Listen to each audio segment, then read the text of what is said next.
Information overload is something we all suffer from right now, right?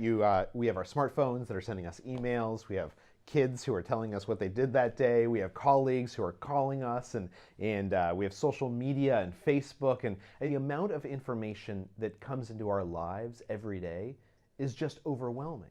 And so this question emerges: why are some people so good at maintaining their focus? Why do they manage to ignore the distractions and pay attention to the information that's important, while others get completely overwhelmed by it?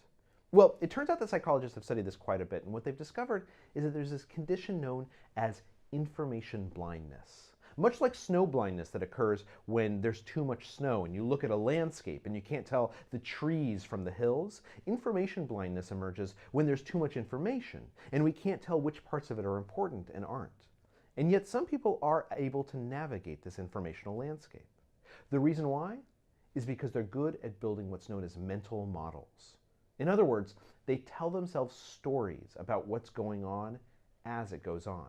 In fact, one of my favorite examples of this was a Qantas air flight that occurred a couple of years ago, where mid-air there was a huge accident. One of the engines essentially exploded and ripped a huge hole in one of the wings. And yet the pilot was able to land that plane safely because at some point he just started thinking of it as a Cessna.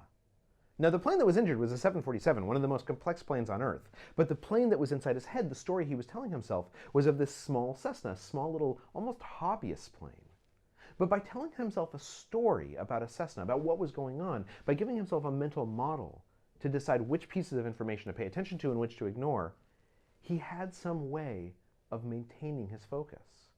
And as a result, they landed, hundreds of people were saved, and the worst mid-air disaster in modern history had not one casualty. Mental models, telling ourselves stories about ourselves, that's how we can learn to manage this flood of information and to keep our focus.